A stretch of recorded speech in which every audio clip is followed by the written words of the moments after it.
My dear student, channel को subscribe करें, bell button को जरूर प्रेस करें और लाइक करना बिल्कुल ना भूलें। Thank you. Good morning student, myself Surendra sir as a physics teacher. दोस्तों, आज मैं आपको द्विध्रुव के द्वारा कारण विद्युत क्षेत्र कैसे निकालते हैं वो बताएंगे। और ये टॉपिक जो है स्टैंडर्ड 12 फिजिक्स सब्जेक्ट का चैप्टर नंबर 1 का है। इससे पहले हमने द्विध्रुव क्या होता है ये चर्चा किया था। इसके बेसिस पे हमने द्विध्रुव आघूर्ण भी निकाला था, उसका मात्रक भी निकाला था। तो आज इस वीडियो में जो हम बताने वाले हैं वो द्विध्रुव या विद्युत द्विध्रुव कह सकते हो के कारण विद्युत क्षेत्र निकालेंगे। और हम इसमें दो टॉपिक पे चर्चा करेंगे। एक, द्विध्रुव के अक्ष पर विद्युत क्षेत्र क्या होता है, दूसरा हम द्विध्रुव के विषुवतीय तल पर स्थित बिंदु का विद्युत क्षेत्र निकालेंगे। तो ध्यान से देखिए, जैसे हम बोल रहे हैं उसको आपको लिखना भी है, डिराइव भी करना है और समझना भी है। ओके, तो हम चलते हैं अपने टॉपिक पे। टॉपिक का नाम क्या है आप देख सकते हैं, बोर्ड पे हमने सारी चीजें लिख दी है। विद्युत द्विध्रुव के कारण क्षेत्र क्या निकालना है, विद्युत द्विध्रुव के कारण क्षेत्र। तो हम क्या बताते हैं कि हमने चर्चा कर लिए जो हमने लिखा है, विद्युत द्विध्रुव के अक्ष पर एवं विषुवतीय तल पर स्थित बिंदुओं के लिए विद्युत क्षेत्र ज्ञात करना है। और माना है हमने कुछ जो हम मान रहे हैं, अगर द्विध्रुव मान लेते हैं कि ये एक्स एक्सिस पे है, तो कुछ इस तरह से फिगर हम बना रहे हैं। आप देखिए ध्यान से, ये जेड एक्सिस है। ओके, अक्ष तो एक ही है। मान लेते हैं यहाँ पे कोई पॉइंट पी है जिसपे हमें विद्युत क्षेत्र निकालना है। और यहाँ पे हमने दो ध्रुव लिया, दो ध्रुव, एक प्लस क्यू चार्ज है और दूसरा माइनस क्यू चार्ज है। ठीक है, और इसके बीच का जो डिस्टेंस है, दूरी है, वो 2a है। जैसे हम बना रहे हैं उस तरह से हमें लिखना भी है।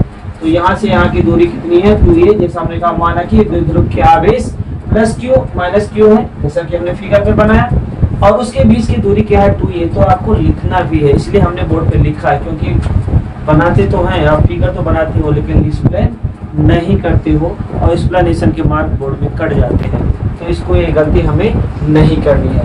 और मान लेते हैं इसका सेंटर जो केंद्र है वो O है, और वहां से यहाँ की दूरी क्या होगी, एक होगा। और ये कितना होगा, ये होगा, इसको हम O मान रहे हैं। ठीक है, ये मान नहीं रहे है ही। अब ये यहाँ से ये भी A ही होगा, क्योंकि ये द्विध्रुव के बीच की दूरी 2a है। यहाँ तो कोई डाउट नहीं। जबकि अगर हम बात करें कि पहला पॉइंट हमारा क्या है, अक्ष पर स्थित बिंदु के लिए विद्युत क्षेत्र निकालना है। तो ये एक अक्ष है, द्विध्रुव का ये अक्ष हुआ, वो बिंदु क्या है, P है। और हम यहाँ कह सकते हैं कि ये जो हमारा सेंटर है और ये पॉइंट P है, यहाँ तक की जो डिस्टेंस है वो Z है। क्या है, Z है। कहाँ तक, अब इसमें विद्युत क्षेत्र अगर प्लस की बात करें यहाँ पे, तो विद्युत क्षेत्र E प्लस यहाँ पे होगा और E माइनस डाउनवर्ड होगा। ओके, यहाँ तक कोई डाउट नहीं है। P पे दो विद्युत क्षेत्र लगेंगे, एक डाउनवर्ड, एक अपवर्ड, एक माइनस क्यू के द्वारा लगेंगे, एक प्लस क्यू के द्वारा। P पे जो विद्युत क्षेत्र लगने वाला है वो हम बता रहे हैं। अगर हम कहते हैं कि P से और ये प्लस क्यू के बीच का जो डिस्टेंस है वो निकालना हो, तो क्या करेंगे, क्योंकि यहाँ तक Z है तो यहाँ तक A है, तो क्या करेंगे, A सब्ट्रैक्ट कर देंगे, तो Z माइनस A लिख सकते हैं इसको।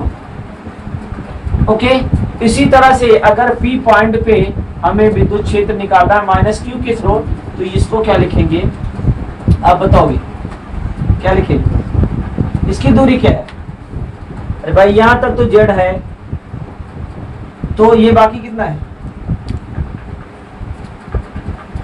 ये Z है, ये यहाँ से यहाँ तक A ही है ना, तो क्या लिखोगे, Z प्लस।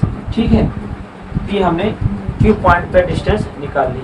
अब हमें बताना है कि प्लस E के द्वारा, मतलब प्लस Q के द्वारा P बिंदु पर क्या विद्युत क्षेत्र लगता है, और माइनस Q के द्वारा क्या विद्युत क्षेत्र लगता है, ये हम निकालेंगे। ठीक है, तो लिखें, चलो हम इसको रफ करते हैं और यहाँ पे स्टेटमेंट लिखना चालू करते हैं। तो हमें निकालना क्या है, P बिंदु पर विद्युत क्षेत्र किसका निकालना है, किसके कारण निकालना है, प्लस क्यू के द्वारा। ठीक है, प्लस द्विध्रुव के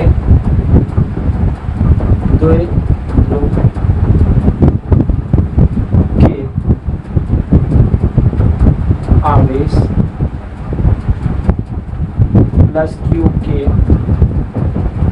कारण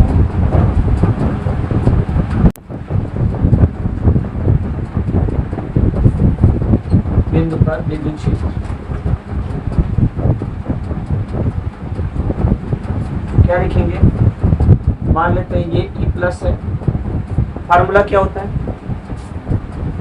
के क्यू बाई आर स्क्वायर, ये फार्मूला होता है ना, यहाँ लिख सकते हो। E का फार्मूला होता है के क्यू बाई आर स्क्वायर और आर यूनिट वेक्टर, ठीक है।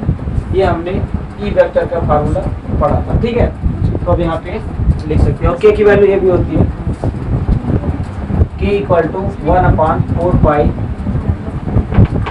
के equal to 1/4 pi epsilon naught होता है। और इसके फार्म में अगर E की वैल्यू लिखें तो हम ये भी लिखते हैं 1/4 pi epsilon naught q upon r square r unit vector.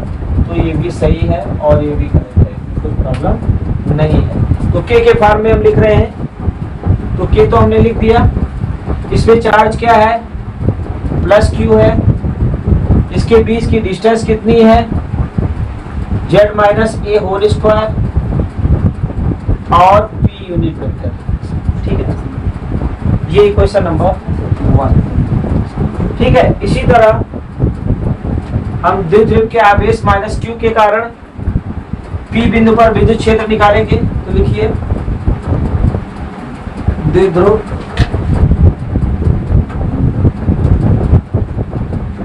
के आवेश माइनस क्यू के कारण पी बिंदु पर विद्युत क्षेत्र।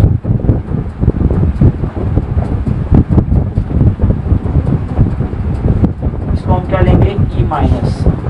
यहाँ पे क्या आएगा? ये वैल्यू चाहिए।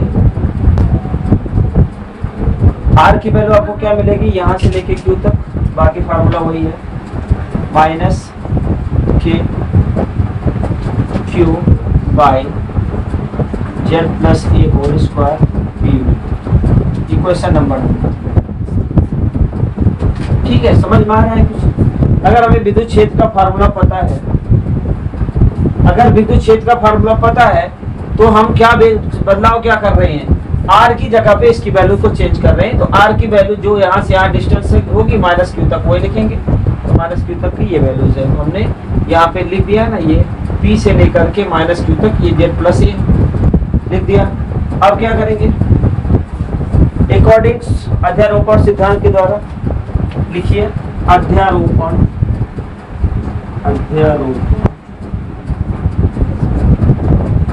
सिद्धांत के अनुसार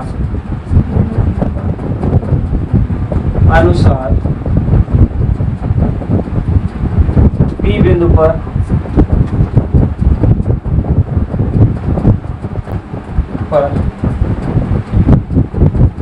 कुल विद्युत क्षेत्र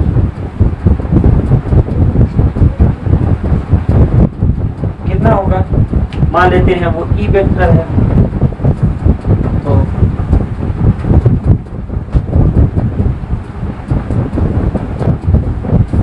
क्या लिखें?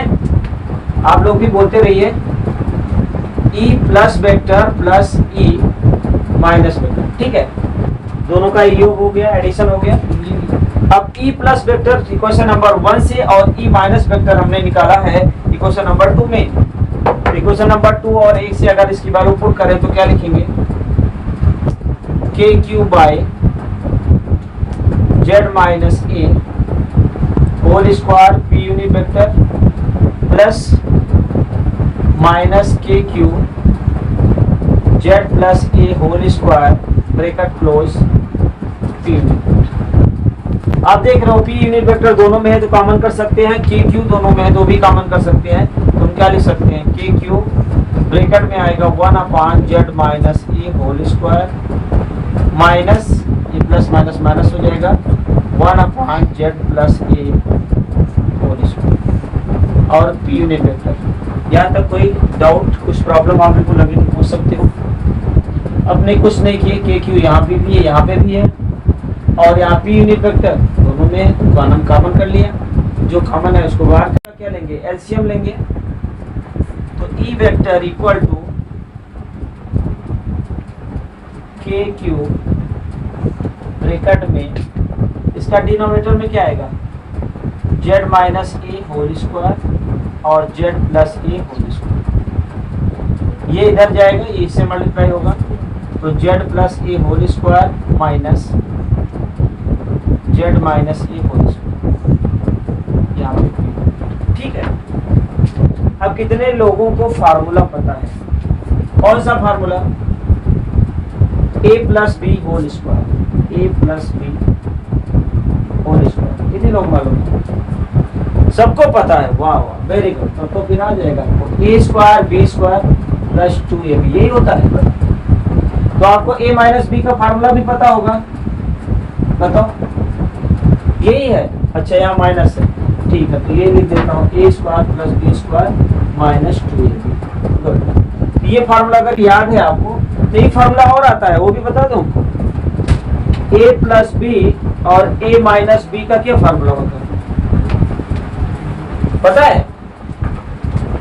बताइए भी क्या होता है, हम लोग क्या होता है? हाँ, ए स्क्वायर, हाँ minus b square, very good.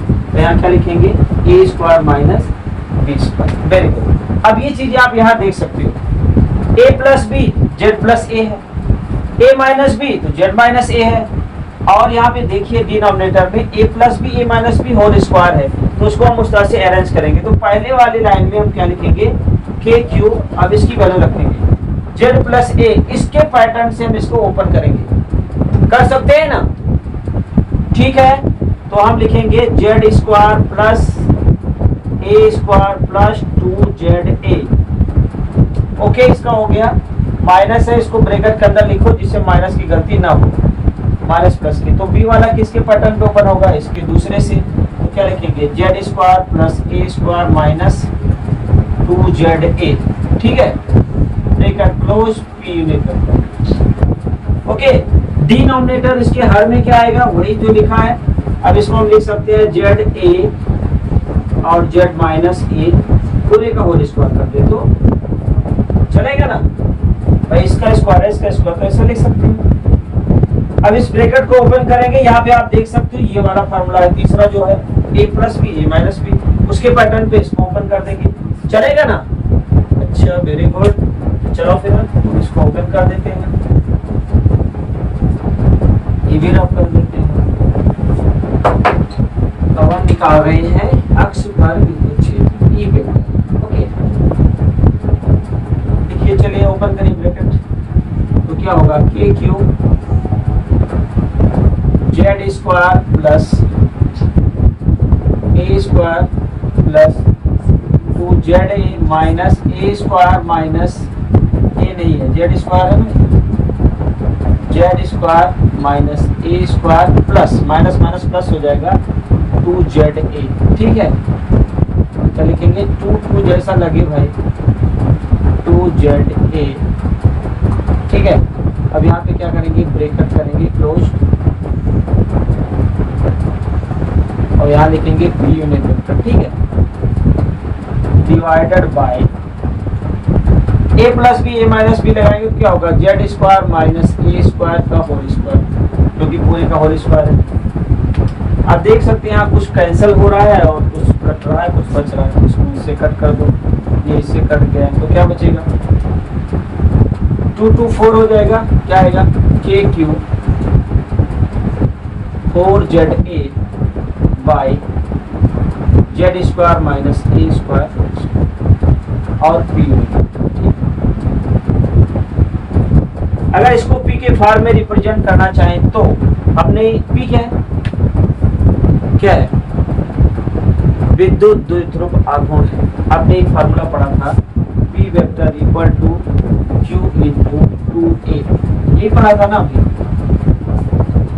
Previous video में, यही पढ़ा था ना। विद्युत द्विध्रुव में पी की वैल्यू, जो पी क्या है, द्विध्रुव आघूर्ण है, क्यू इंटू ए होता है, तो उसको द्विध्रुव आघूर्ण के पॉइंट ऑफ व्यू से लिखना चाहे तो हम क्या लिख सकते हैं, 2k, और इसको क्यू जेड को बाहर कर दो, ब्रैकेट में लिखिए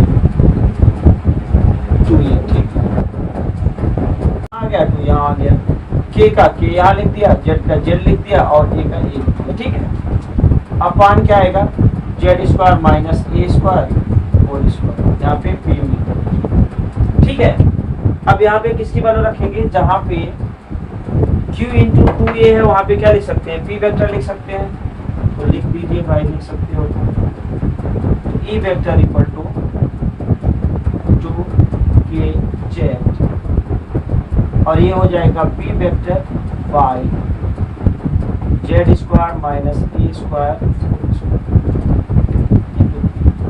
लेकिन यहाँ पे ये क्वेश्चन तो हम लिख सकते हैं कि क्वेश्चन नंबर 3, ठीक है, तीसरी। लेकिन यहाँ पे अगर हम कंपेयर करें जेड और ए को, तो जेड तो बहुत बड़ा है, ए बहुत छोटा है, तो हम क्या कह सकते हैं, यदि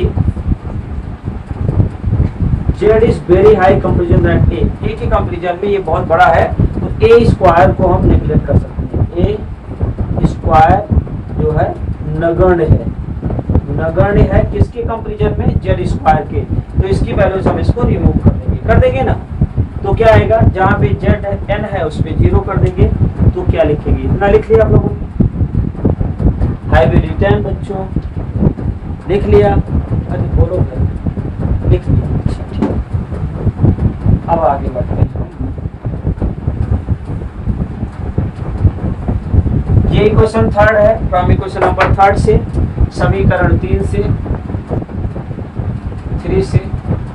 समीकरण 3 में हेल्प लेंगे और जहां पे ए है उसको कर देंगे 0, तो क्या लिखेंगे, 2k ZP upon Z square whole square, या एक स्टेप लिख दो, यहाँ पे 0 कर दो,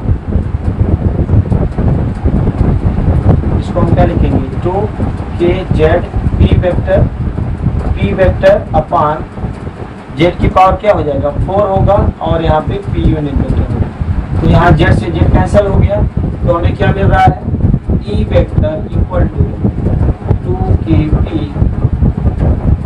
अपान z cube and p unit, ये क्वेश्चन नंबर। तो दोस्तों इस तरह से हम द्विध्रुव के अक्ष पर किसी बिंदु P पे विद्युत क्षेत्र अगर हमें निकालना है तो ये वैल्यूज है। यहाँ तक कोई डाउट है तो पूछो, नहीं है, आगे बढ़े आगे, अरे बोलो भाई, या सुनो तो कुछ बोलो, नहीं बोलो, चलो ठीक है, ये लिख लिया, समझ में आ गया, ओके गुड। तब हम दूसरा पॉइंट जो है हम वो चर्चा करते हैं उस पर, और हम निकालेंगे, अभी तो हमने अक्ष पर निकाला था, अब ध्रुवों पे निकाल के बताते हैं कि विद्युत क्षेत्र क्या होता है, विषुवतीय रेखाओं पे क्या होता है वो निकाल के बताएंगे। तो फिगर हम इसी को यूज करेंगे और वैल्यूज को निकालेंगे। तो जो हमें लिखना है, पहले तो ये लिखो क्या करना है, हमें निकालना है विषुवतीय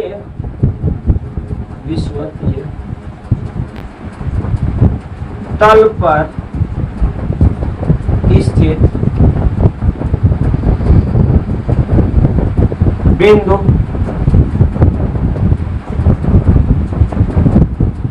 विद्युत क्षेत्र, बिंदु के लिए विद्युत क्षेत्र, बिंदु के लिए विद्युत क्षेत्र।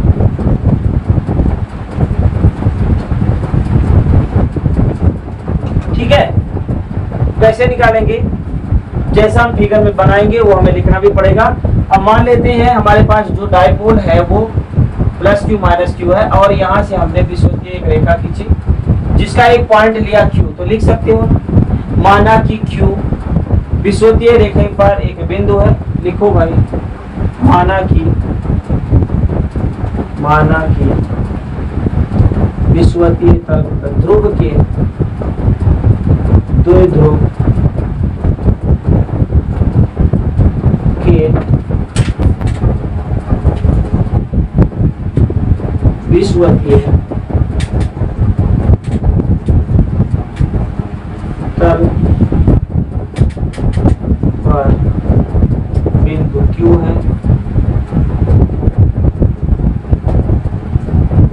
जिसकी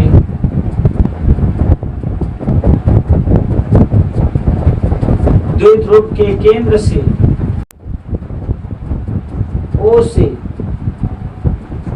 Y दूरी, ठीक है। अब यहाँ पे हम लिखेंगे जिसकी जो डिस्टेंस है वो कितनी है, Y मान लेते हैं, ठीक है। सपोज क्या दूरी है, Y।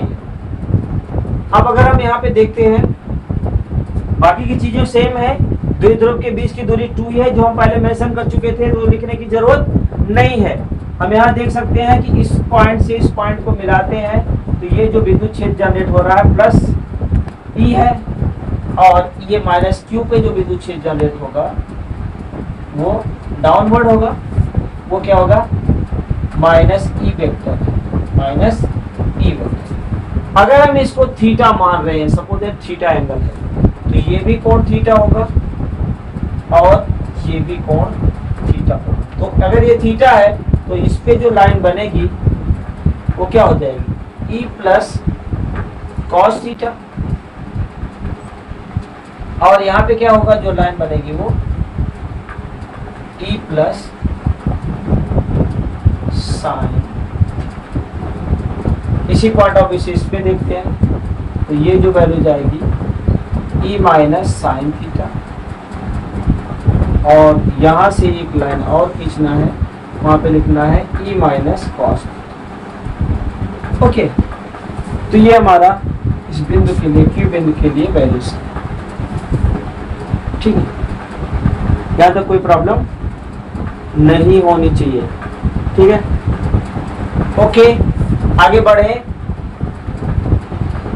अब हम जैसा जो हमने लिखा है वो हमें लिखना पड़ेगा। अब इसके बाद हम क्या करेंगे, विद्युत क्षेत्र निकालेंगे Q बिंदु पर। अगर यहाँ पे ध्यान से देखिए तो एक त्रिभुज है, देखो मैं इसको हाईलाइट कर देता हूँ, मोटा कर देता हूँ, ठीक है। ये और ये भी एक लाइन है, तो ये समकोण त्रिभुज बन रहा है। क्या बन रहा है, समकोण त्रिभुज बन रहा है यहाँ पे।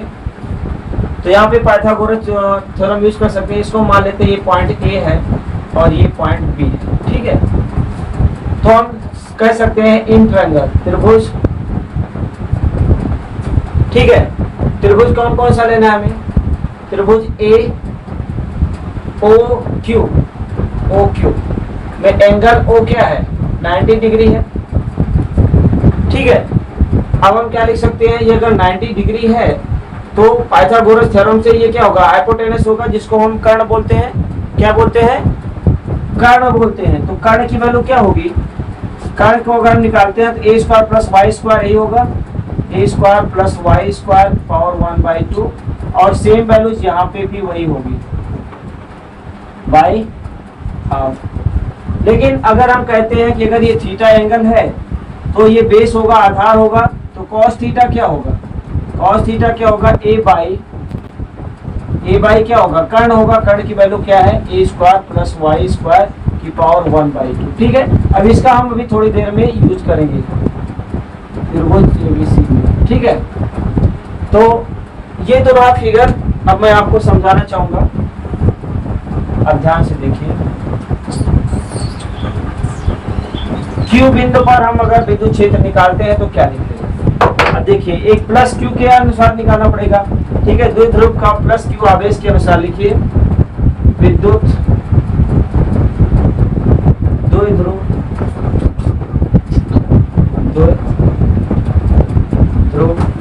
प्लस Q आवेश के कारण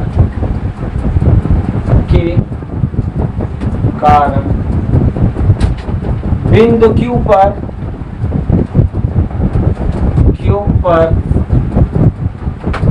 विद्युत क्षेत्र।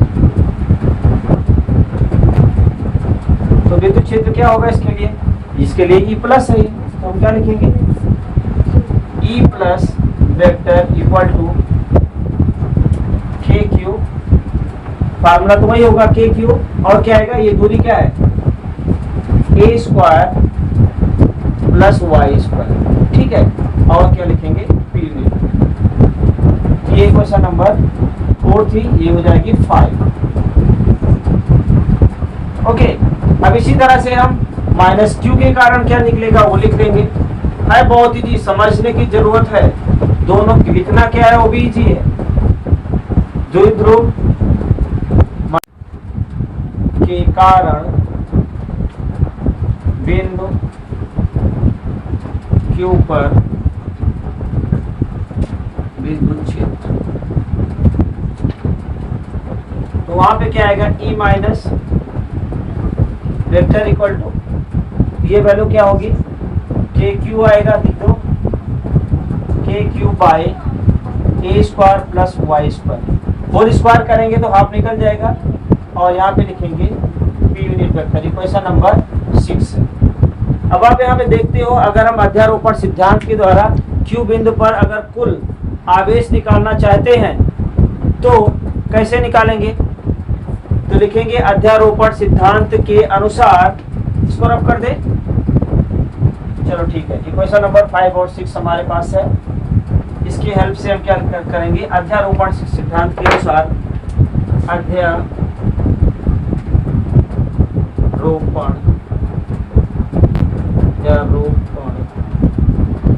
सिद्धांत के अनुसार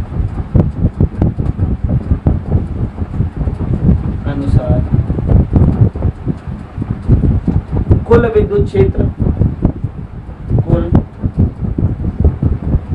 विद्युत क्षेत्र, तो कुल विद्युत क्षेत्र क्या होगा,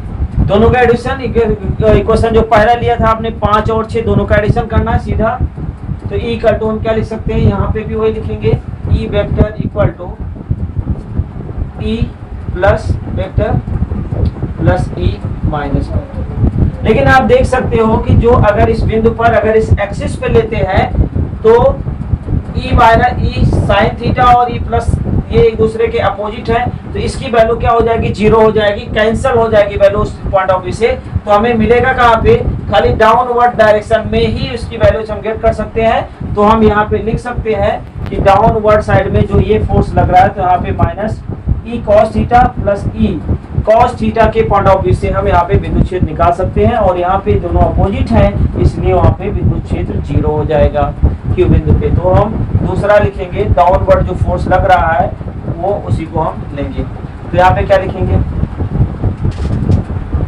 लिखेंगे, डाउनवर्ड है, तो यहाँ क्या कर देंगे, माइनस साइन लगा देंगे, और यहाँ पे लिखेंगे cos थीटा, ठीक है। तो अब आगे वैल्यू बढ़ाते हैं हम, E प्लस E माइनस की वैल्यू इक्वेशन नंबर किससे हम लेंगे, 5 और 6 से, तो माइनस ब्रैकेट में क्या लिखेंगे, जो मान हमारा आया था, क्या आया था, k q by a square plus y square plus k q by a square plus y square, और यहाँ पे आएगा cos theta p unit vector, ठीक है। अब यहाँ पे डिनोमिनेटर सेम है, ये डायरेक्ट हम ऐड कर सकते हैं, तो यहाँ पे लिख सकते हैं माइनस 2kq ओके अपॉन ए स्क्वायर प्लस वाई स्क्वायर, ठीक है, और cos theta into p unit vector, यहाँ तो कोई डाउट नहीं। अब यहाँ cos थीटा की वैल्यू आपको पुट करनी है, क्या करना है, मान रखना है, तो cos थीटा की वैल्यू आपने आपको निकाल के बता दिया है कि cos theta equal to a upon a square plus y square half होता है, तो ये रख दीजिए। नेक्स्ट स्टेप में हम लिखेंगे E vector equal to minus 2kq by a square plus y square, और ये होगा a upon a square plus y square की power 1/2 into p unit vector, okay. तो अब हम आगे बढ़ते हैं, लिखा आप लोगों ने इसको। अब डिनोमिनेटर में क्या होगा, पावर का एडिशन हो जाएगा, और आगे वैल्यू हम जो बचती है उसको लिखेंगे। तो क्या लिखें बताइए, आप ही लोग बताइए। अब इसको लिख सकते हैं minus k Q into 2a, okay, 2 को हमने इसके साथ ले लिया, और ये बचेगा a square plus y square की वैल्यू 1 और a स्क्वायर प्लस वाई की value half into p unit vector, ठीक है। अगर बेस सेम है तो पावर का एडिशन होता है, 1 प्लस 1/2 कितना होता है, और इसकी जगह पर हम क्या लिखेंगे, एक फार्मूला हमने अभी पढ़ा था कुछ समय पहले, P इक्वल टू क्या होता है, Q इंटू 2a, नहीं समझ में आ रहा है, ये हमने द्विध्रुव जब पढ़ रहे थे तब हमने इसको फार्मूला निकाला था, द्विध्रुव आघूर्ण Q इंटू 2a होता है। तो इसकी जगह पे हम लिख सकते हैं ना, इसकी जगह पे a square plus y square 3/3। ये पता चला कैसे आया भाई, 1 प्लस हाफ तो 3/2 ही होगा ना। अब यहाँ पे आप देख सकते हो, अगर हम इसमें कंपेयर करें y डिस्टेंस को और a को, इस फिगर में आप ध्यान से देखो, यहाँ पे ये जो द्विध्रुव का जो वैल्यूज है वो a है, लेकिन जो हमारी हाइट है विश्वत पे वो कैपिटल y तो नहीं, स्मॉल y है। तो हम क्या कह सकते हैं, यहाँ पे ये इसके कंपेरिजन में बहुत ज्यादा है, तो हम a स्क्वायर को नेग्लेक्ट कर सकते हैं। यहाँ पे लिखेंगे यदि y is greater than very high comparison than a square नगण्य होगा, उसकी जगह पे नगण्य है किसके कंपेरिजन में, y स्क्वायर के कंपेरिजन में। तब उसको हम क्या करेंगे, रिमूव कर देंगे। तो e वेक्टर हमारा होगा minus K p vector by a, ये 0 हो जाएगा, ये निकल जाएगा, y पावर स्क्वायर इंटू 3/2। तो 2 से 2 कैंसिल हो जाएगा। तो हमारा जो एग्जैक्ट फार्मूला आएगा वो आएगा minus K p vector by y cube और क्या होगा p यूनिट वेक्टर। इस तरह से इक्वेशन नंबर जो ये 7 है, 7 हुई ना। इक्वेशन नंबर 7 से हम कह सकते हैं कि अगर हम किसी विषुवत तल पे विद्युत क्षेत्र निकालें तो Kp minus Kp by y cube p unit vector होगा। और अगर हम कंपेयर करें आवेश पे विद्युत क्षेत्र और द्विध्रुव पे तो ये रिलेशन आता है, जबकि हमने द्विध्रुव पे क्या रिलेशन निकाल रहे हैं, 1/r³। यहाँ y क्या है, डिस्टेंस ही है, ये रिलेशन आ रहा है। लेकिन उसके पहले जो हमने पढ़ा था आवेशों पर विद्युत क्षेत्र निकाल रहे थे तो 1/r² के समानुपाती होता है, इनवर्सली प्रोपोर्शनल होता है, यहाँ पे r³ होता है। यही बेसिक डिफरेंस है कि किसी आवेश पर विद्युत क्षेत्र निकालते हैं तो वो विद्युत क्षेत्र क्या होता है, वो r² के व्युत्क्रमानुपाती होता है, ये r³ के व्युत्क्रमानुपाती होता है। ठीक है, तो आई होप समझ में आ गया होगा। ओके।